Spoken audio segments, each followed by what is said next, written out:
पूरी कौम को एक खुशखबरी सुनानी है। अच्छा, क्या? ये खुशखबरी हम तक पहुंची है हमारे वजीर दिफा ख्वाजा आसिफ साहब। उन्होंने कुछ दिनों पहले फरमाया कि 6 महीने के अंदर अंदर विद इन 6 months जी IMF से जान छूट जाएगी। इंतहाई बेतुकी स्टेटमेंट है ये। पहले तो मैं आपको ये बता दूं, इसका कोई सर पैर नहीं है। जी हाँ, ख्वाजा आसिफ ने नवीद सुनाई थी कि जल्द ही JF-17 तैयारे बेचकर IMF से हम जान छुड़ा लेंगे।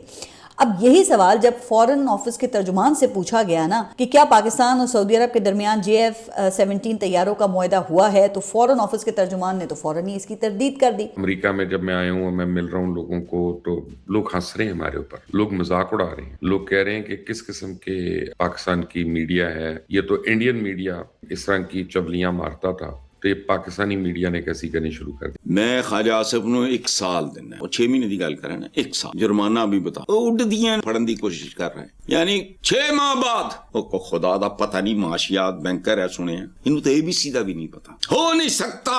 आई थिंक इस किस्म के बयान नहीं देने चाहिए। ठीक है, मोराल अप करने के लिए it's a good idea, but this is not realistic. ये जो ऑर्डर्स हैं, बातें चल रही हैं, टर्म्स अभी डिस्कस नहीं हुई हैं, फिर ये कि कितनी एडवांस पेमेंट होनी है, कितनी क्रेडिट होनी है, कितना क्या होना है, फिर ये आपका ख्याल है बटन दबाएंगे और ये जहाज निकलने शुरू हो जाएंगे। ये तो 5-5, 10-10 साल लगते हैं to fulfil orders like this.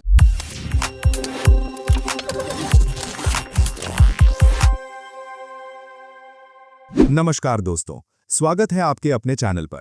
दोस्तों, आज हम देखेंगे कि कैसे पाकिस्तान मीडिया JF-17 थंडर की डील को लेकर फेक न्यूज़ फैला रही है। और सबसे मजेदार बात यह है कि उन्हीं के अपने मीडिया वाले एक एक करके इस झूठ को बेनकाब कर रहे हैं। तो दोस्तों, सच क्या है, झूठ कहाँ है और कैसे पाकिस्तान मीडिया खुद अपनी ही पोल खोल रहा है, ये सब जानेंगे आगे इसी वीडियो में। वीडियो को अंत तक जरूर देखिएगा, यकीन मानिए मजा आ जाएगा। अगर वीडियो पसंद आए तो लाइक करें, शेयर करें और अपनी राय कमेंट में जरूर बताइए। और ऐसी ही खास बेबाक और दमदार खबरों के लिए हमारे चैनल को सब्सक्राइब करना बिल्कुल ना भूलें। फिर मिलेंगे अगले वीडियो में, तब तक के लिए धन्यवाद। जय हिंद। कहा जाता है कि अक्लमंदों के लिए तो निशानियां ही काफ़ी होती हैं, जबकि अक्लमंद निशानियां देखने से कासिर होते हैं, इसलिए सिर्फ लतीफ़ों की जीनत ही बनते हैं। अभी 2 दिन पहले मैंने ख्वाजा आसिफ के एक बयान का हवाला दिया था और साथ खदशा भी जाहिर किया था कि उनका ये बयान भी लतीफ़ा ही साबित होगा। तो अब देख लें कि फिर ऐसा ही हुआ है। लेकिन अफसोस कि इस मामले पर ख्वाजा आसिफ की ज़ात नहीं बल्कि रियासत वो लतीफ़ा बन गई है। जी हाँ, ख्वाजा आसिफ ने नवीद सुनाई थी कि जल्द ही JF-17 तैयारे बेचकर IMF से हम जान छुड़ा लेंगे। अब यही सवाल जब फॉरेन ऑफिस के तर्जुमान से पूछा गया ना कि क्या पाकिस्तान और सऊदी अरब के दरमियान JF-17 तैयारों का मुआहदा हुआ है, तो फॉरेन ऑफिस के तर्जुमान ने तो फौरन ही इसकी तरदीद कर दी। उनकी तरफ से ये कहा गया कि मुझे ऐसे किसी मुआहदे का इल्म नहीं है, हाँ अगर ऐसा होता है तो वक्त आने पर बताएंगे। अच्छा जी, तो फिर ख्वाजा आसिफ ने ये किस इल्म की बुनियाद पर ये बात की थी? चले आप अवाम को ना बताएं भाई, लेकिन आप रियासत को तो मजाक ना बनाएं ना। कम अज कम वजारत खारजा और वजारत दिफा आपस में ही एक दूसरे को बता दें, ताकि ऐसे लतीफ़े तो ना बने ना।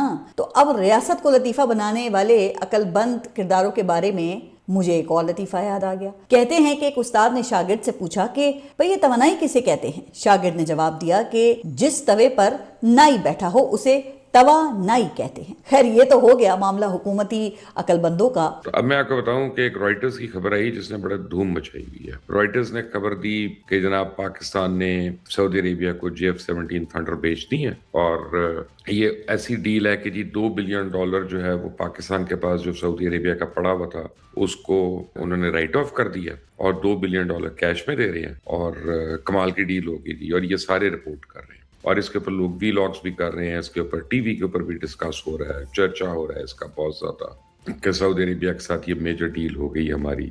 और अमेरिका में जब मैं आया हूँ, मैं मिल रहा हूँ लोगों को, तो लोग हंस रहे हैं हमारे ऊपर, लोग मजाक उड़ा रहे हैं, लोग कह रहे हैं कि किस किस्म के पाकिस्तान की मीडिया है, ये तो इंडियन मीडिया इस तरह की चवलियां मारता था, तो ये पाकिस्तानी मीडिया ने कैसी करनी शुरू कर दी। तो मैंने कहा यार, ये तो तुम्हारी इंटरनेशनल एजेंसीज ने खबरें रिलीज की हैं, पाकिस्तान मीडिया तो उनको कोट कर रहा है, पाकिस्तान मीडिया ने तो अपनी तरफ से कोई नहीं किया। तो उन्होंने कहा कि तो आप समझे ना किसका क्या इंटरेस्ट हो सकता है, क्या नहीं हो सकता, कौन किस वजह से कर रहा है। उन्होंने खैर कह दिया कि जी फलां फलां हमारा मुखबर है, फलां फलां ने हमें रिपोर्ट किया, लेकिन एक्चुअली वो नहीं है। पहली बात आप ये समझ लें कि सऊदी अरेबिया ने अभी अनाउंस किया, उन्होंने 48 48 F-35 एयरक्राफ्ट अमेरिका से लिए। सऊदी एयरफोर्स के पास क्या है? उनके पास F-15s हैं, उनके पास AWACS हैं अमेरिकन, उनके पास अमेरिकन एयर डिफेंस सिस्टम्स हैं, उनके पास पेट्रियट मिसाइल्स हैं, उनके पास सर्फेस टू सर्फेस हैं, उनके पास surface to air to,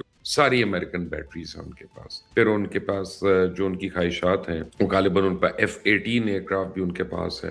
F-22 उनको नहीं दिया था, वो सिर्फ मेरा ख्याल है अमेरिका के अलावा शायद सिर्फ इसराइल के पास है, if I am not wrong. तो F-35 जो है अब 48 प्लेन्स वो ले रहे हैं। यानी अब आप एक बात समझने की कोशिश करें कि सऊदीज दुनिया की तारीख की सबसे बड़ी एयर डील कर बैठे अमेरिका से F-35 की, जो एक एडवांस स्टेल्थ एयरक्राफ्ट है। तो अब वो आएंगे एक JF-17 थंडर की डील करने $4 बिलियन की पाकिस्तान से। क्यों करेंगे? आई मीन क्या अमेरिका को उन्होंने नाखुश करना है? क्या अपनी लॉजिस्टिक सप्लाई चेन के लिए उन्होंने अजाब करने हैं? क्या उन्होंने अपनी जो मैन पावर है उसकी ट्रेनिंग को उसको गटमट करना है, गिचमिट में करना है? और ये जहाज एक रात में नहीं बिकता। तो जहाज खरीदना या बेचना कोई इतना आसान काम नहीं होता। कुछ इसका कि आप फाइटर एयरक्राफ्ट को बेच रहे हो। फाइटर एयरक्राफ्ट और नॉर्मल जो एयरक्राफ्ट होता है इनमें जमीन आसमान का फर्क है, इनके लॉजिस्टिक्स में जमीन आसमान का फर्क है। तो ये किसने दे दी? सऊदी अरेबिया की डील लीक हो रही है, कहने को तो एक खबरसां एजेंसी ने दी, लेकिन हमने धड़ाधड़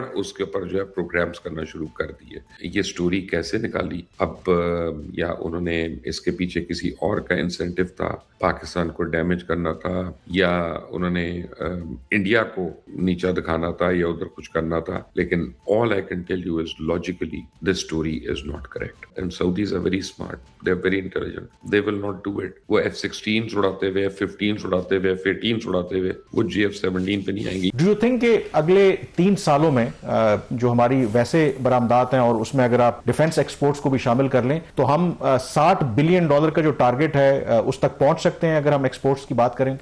कामरान भाई ऐसा लग नहीं रहा। अगर ये जो ख्वाजा आसिफ साहब फरमा रहे थे कि 10 बिलियन की एक्सपोर्ट डिफेंस की हो जाती है और अल्लाह करे हो जाए, तो भी इसके अलावा मुझे नजर नहीं आ रहा। देखिए हम 30 बिलियन के इर्द गिर्द स्टक हैं, बहुत अरसे से स्टक हैं, और इस साल आपने देखा है कि पहले 6 महीने में 6% बरामदात जो है वो कम हुई हैं।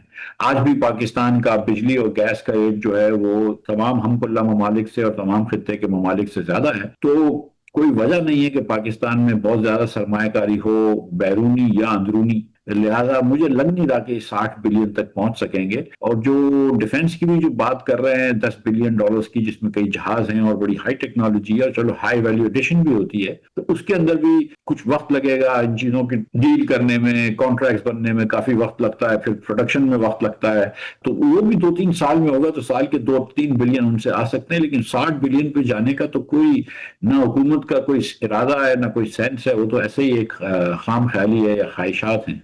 अब जो ख्वाजा आसिफ साहब ने एक और बात भी की कि हमें जितने ऑर्डर मिल रहे हैं अगर ये मटेरियलाइज होते हैं तो हम हो सकता है कि 6 महीने में IMF को खैराबाद कह दें। वो तो मेरे ख्याल में ओवर एम्बिशियस है। लेकिन ब्रेक से पहले शहबाज भी ये जिक्र कर रहे थे कि इवन अगर आप ख्वाजा आसिफ साहब की स्टेटमेंट को एक तरफ भी रखें तो with in the policy makers या डिसीजन मेकर्स हैं, ये डिबेट ऑलरेडी हो रही है कि हमें IMF से जान छुड़ा लेनी चाहिए। तो डू यू थिंक क्योंकि आप डील भी करते रहे हैं कि इस वक्त जो पाकिस्तान के हालात हैं, IMF is now part of the problem?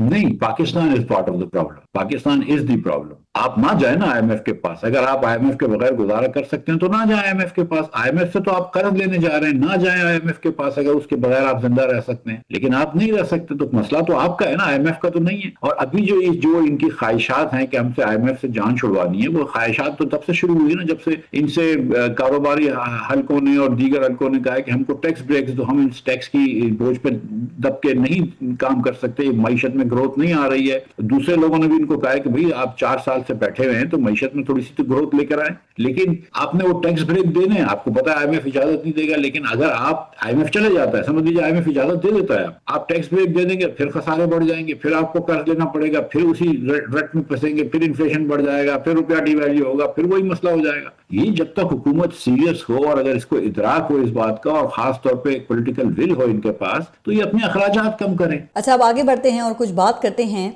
मईशत की, जिसकी पतली हालत को लेकर हुकूमत की रुखसती की बातें की गई। लेकिन जो रिपोर्ट्स आ रही हैं ना, वो तो भाई बड़ी ही भयानक हैं। सबसे पहले तो IMF ने एक रिपोर्ट जारी की है, जो कि रिपोर्ट कम اور حکومت کے خلاف چارج شیٹ زیادہ تھی۔ اب حکومت کے اپنے ادارے شماریات نے house hold integrated economic survey کی رپورٹ جاری کر دی ہے، جس کے مطابق پاکستان میں بھوک قومی ایمرجنسی بنتی جا رہی ہے اور ہر 4 میں سے 1 پاکستانی غذائی عدم تحفظ کا شکار ہے۔ اب غذائی عدم تحفظ کے شکار افراد کی جو تعریف اقوام متحدہ نے کی ہے نا، اس کے مطابق ہر وہ شخص فوڈ انسیکیور ہے جسے اتنی مقدار میں محفوظ اور غذائیت سے بھرپور غذا دستیاب نہ ہو جس سے وہ معمول کی نشو و نما کے ساتھ ایک صحت مند اور فعال زندگی گزار سکے۔ اچھا، پھر اس میں کیٹیگریز ہیں۔ کچھ لوگ دائمی فوڈ انسیکیور ہیں جو طویل عرصے تک مناسب غذا سے محروم رہتے ہیں اور صحت مند زندگی برقرار نہیں رکھ پاتے، جبکہ شدید فوڈ انسیکیور میں وہ لوگ شامل ہیں جن کی جان اور روزگار خوراک کی کمی کی وجہ سے شدید خطرے میں ہے۔ تو جناب، اب ان حالات میں خبر یہ آ رہی ہے کہ ملک کے مختلف شہروں میں آٹے کی قیمتوں میں اضافہ ہو گیا ہے اور یہ جو اضافہ ہے وہ 20 روپے فی کلو تک پہنچ گیا ہے، کیونکہ گندم کی شارٹیج ہے اور فلاور ملز والے یہ کہتے ہیں کہ 4600 روپے فی من گندم خرید کر آٹا سستا ہم نہیں دے سکتے ہیں۔ تو اب آپ ذرا دیکھ لیں کہ حالت یہ ہے اور ذرا آپ باتیں سنیں تو وہ آسمان کو چھو رہی ہوتی ہیں۔ لیکن بھئی آخر کب تک یہ سب چلے گا؟ اگر یہی حال رہا تو لاوا تو پھر کسی بھی وقت پھٹ سکتا ہے نا۔ اب یہ سوچنا عقل مندوں کا کام ہے، لیکن ہماری حکومت ابھی کچھ دن پہلے تک تو وہ بڑے فخر سے عالمی سطح پر پاکستان کے بڑھتے ہوئے عالمی کردار کے گن گا رہی تھی، لیکن اب کچھ دنوں سے آپ دیکھ رہے ہیں نا کہ ان کو چپ لگ گئی ہے۔ اب پتہ نہیں کہ عقل آ گئی ہے یا پھر سائڈ چوز کرنے کے لیے دباؤ ہے۔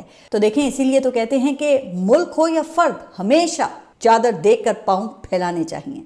ختم،